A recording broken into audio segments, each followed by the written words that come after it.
Análisis de la reforma al COTAD y la regla fiscal para los gobiernos autónomos descentralizados. ¿Sabías que en Ecuador los municipios y prefecturas deberán destinar al menos el 70% de su presupuesto a inversión pública?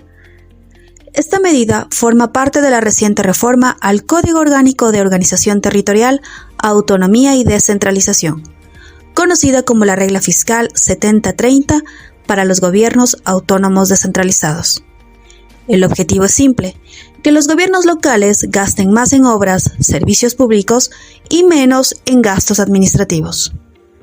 ¿Pero es realmente una buena reforma? ¿Fortalece la inversión pública o afecta la autonomía de los gobiernos locales? En este video analizaremos los principales puntos de la reforma, qué aspectos están bien planteados, cuáles generan problemas y cómo podría haberse diseñado mejor. El objetivo de la reforma. La reforma busca mejorar la calidad del gasto público territorial, estableciendo reglas para priorizar la inversión sobre el gasto corriente. Esto se relaciona con el principio de sostenibilidad fiscal del artículo 292 de la Constitución, que establece que las finanzas públicas deben gestionarse de forma responsable y sostenible. Desde este punto de vista, el objetivo es correcto. Muchos estudios muestran que gran parte del presupuesto de los gobiernos locales se ha destinado al funcionamiento administrativo. De hecho, según el gobierno, entre el 2021 y 2024, el 64% del gasto de los gobiernos autónomos descentralizados fue gasto corriente, principalmente sueldos. El problema es que una buena intención no siempre significa una buena solución. La reforma propone una regla rígida que podría afectar la autonomía financiera de los gobiernos locales, reconocida en los artículos 238 y 240 de la Constitución. La regla fiscal 70-30. El núcleo de la reforma es la llamada regla fiscal 70-30.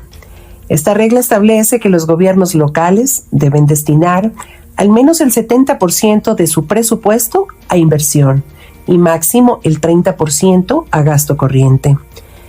La regla se aplica sobre los egresos no financieros, es decir, todos los gastos del presupuesto excepto el pago de deuda. La intención es clara: reducir el gasto burocrático y aumentar la inversión en infraestructura, servicios básicos y obras públicas. Sin embargo, el principal problema es que la regla es uniforme para todo el país. No es lo mismo administrar un gran municipio como Cuenca, que ya invierte cerca de 64.96% de su presupuesto, que gobernar un pequeño cantón con pocos recursos. Por eso, muchos expertos sugieren que la regla debió ser flexible y diferenciada según el tamaño de capacidad fiscal de cada territorio. Aplicación progresiva de la regla.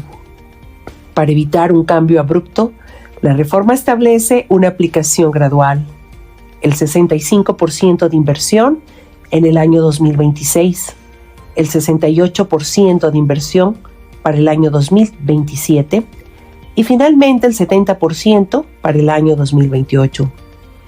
Este punto está bien planteado porque permite que los gobiernos locales ajusten su planificación. Sin embargo, la ley no incluye evaluaciones periódicas del impacto fiscal, lo que sería necesario para verificar si la regla realmente mejora la inversión pública. Exclusión de juntas parroquiales. La reforma excluye a las juntas parroquiales rurales de la aplicación de esta regla. Esto tiene una razón práctica. Las parroquias tienen presupuestos muy pequeños y alta dependencia de transferencias del Estado. Aplicarles la misma regla podría paralizar su funcionamiento. El problema es que la ley no explica claramente la justificación técnica de esta exclusión, lo que podría generar debate sobre el principio de igualdad ante la ley. Definición de gasto corriente e inversión. La reforma distingue entre 2 tipos de gasto: gasto de inversión, obras públicas infraestructura, mantenimiento de activos, adquisición de bienes duraderos. Esto está bien porque la inversión genera patrimonio público y mejora los servicios a largo plazo. Por otro lado, está el gasto corriente, que incluye sueldos, bienes de consumo, servicios administrativos, eventos culturales. El problema es que esta clasificación no distingue entre gasto necesario y gasto discrecional. Por ejemplo, muchos programas sociales o culturales podrían tener impacto estructural en el desarrollo local, pero quedarían limitados por la regla del 30%. Control, transparencia y cumplimiento. La reforma introduce mecanismos de control importantes. Los gobiernos locales deberán incluir un anexo de cumplimiento de la regla fiscal en sus presupuestos. Además, deberán publicar informes trimestrales sobre la composición del gasto público. Esto fortalece la transparencia y el acceso a la información pública, reconocido en el artículo 18 de la Constitución. Sin embargo, estos mecanismos podrían convertirse en requisitos burocráticos si no se acompañan de sistemas digitales y evaluación real de resultados. Las sanciones por incumplimiento. Uno de los puntos más polémicos de la reforma son las sanciones. Si un gobierno local incumple la regla fiscal, podrían reducirse las transferencias del Estado. Estas transferencias podrían bajar de 21% a 15% en ingresos permanentes, de 10% a 5% en ingresos no permanentes. El problema es que estas transferencias están protegidas por la Constitución en los artículos 270, 271 y 272, que establecen el sistema de financiamiento de los gobiernos autónomos descentralizados. Por eso, muchos juristas consideran que esta medida podría ser inconstitucional, ya que afectaría la autonomía financiera de los gobiernos locales. Una alternativa sería aplicar sanciones progresivas, como planes de ajuste fiscal, antes de reducir recursos. Reglamentación técnica. La nueva normativa establece que el Ministerio de Finanzas debe emitir lineamientos técnicos en solo 90 días. Esto busca estandarizar la aplicación de la norma en concordancia con el artículo 292 de la Constitución del Ecuador, que regula la gestión de las finanzas públicas. Sin embargo, existe una preocupación: la concentración excesiva de la potestad reglamentaria en el Ejecutivo, lo que podría limitar la participación de los gobiernos autónomos descentralizados. Por eso, una alternativa clave es construir el reglamento con participación de los GATS a través de sus asociaciones nacionales, AME, CONGOPE y CONAGOPARE. Impactos en sectores sociales y culturales. La reforma también puede tener efectos en sectores específicos. Por ejemplo, el sector cultural podría verse afectado porque los eventos culturales se clasifican como gasto corriente. Esto es relevante porque el 85.9% de la contratación cultural en el Ecuador proviene de los gobiernos locales. Además, existe debate sobre los programas sociales como casas de acogida, alimentación escolar, programas de atención a grupos vulnerables. Muchos expertos sostienen que estos programas deberían considerarse inversión social, no gasto corriente.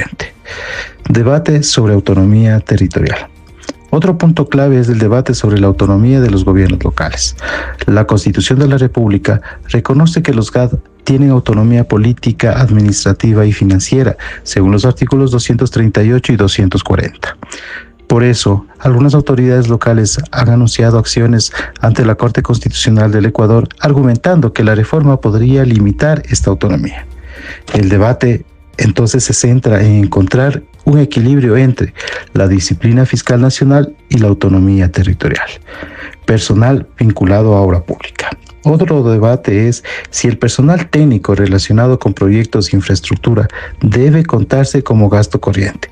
Si se clasifica así, puede reducir artificialmente el porcentaje de inversión. ¿Cómo puedo plantearlo mejor? El personal técnico directamente vinculado a proyectos de inversión puede contabilizarse como el gasto de inversión.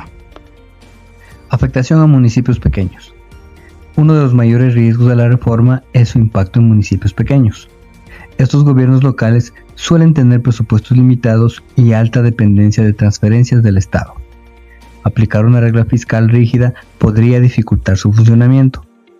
¿Cómo pudo plantearse mejor? Las reglas fiscales debieron diseñarse con criterios diferenciados según tamaño poblacional, ingresos propios y capacidad institucional. Justificación oficial del gobierno. El gobierno ha defendido la reforma argumentando que muchos GATS destinan demasiado presupuesto a gasto corriente. Este diagnóstico puede ser parcialmente válido, sin embargo, no siempre se presenta información desagregada que permite entender las diferencias entre diferentes tipos de gobierno local. ¿Cómo pudo plantearse mejor? La reforma debió sustentarse en análisis técnico más detallados sobre el gasto público territorial. Ejemplo de cumplimiento. Caso Cuenca. En algunos debates se ha mencionado que ciudades como Cuenca ya cumplen con altos niveles de inversión pública. Esto demuestra que es posible priorizar la inversión. Pero usar un solo ejemplo puede ser problemático porque no todos los municipios tienen las mismas condiciones económicas. ¿Cómo pudo plantearse mejor? Antes de establecer la regla fiscal, se debió realizar un análisis comparativo nacional de todos los gobiernos locales. Finalmente, también es importante considerar cuál es el estado legal de la reforma. Las reformas a las leyes orgánicas como el COTAD pueden generar debates constitucionales sobre autonomía territorial y competencias. Por ello, su implementación debe evaluarse cuidadosamente. Pero, ¿cómo pudo plantearse mejor? Bueno, la reforma pudo incluir una cláusula de evaluación legislativa que sea obligatoria para revisar su impacto territorial después de algunos años. En fin, en conclusión, la reforma al COTAD busca mejorar la eficiencia del gasto público local y promover mayor inversión en los territorios. Sin embargo, la propuesta también presenta varios desafíos que están relacionados con la diversidad territorial, la definición de tipos de gasto y el impacto en municipios, sobre todo pequeños. Por ello, más que una regla rígida, muchos especialistas consideran que lo más adecuado sería construir un sistema de reglas fiscales que sea flexible y que esté basado en resultados y adaptado a la realidad de cada territorio. Solo así se podrá garantizar que los recursos públicos realmente contribuyan al desarrollo local y por eso muchos expertos consideran que esta reforma debería evolucionar hacia reglas fiscales más flexibles, diferenciadas y basadas en resultados y no solo en porcentajes presupuestarios. Aquí la pregunta clave es: ¿debe el Estado imponer reglas estrictas para mejorar la inversión pública? ¿O el problema es cuánto gastan los GAD? ¿O qué tan bien gastan estos recursos y gestionan los recursos públicos? Déjanos tu opinión en los comentarios.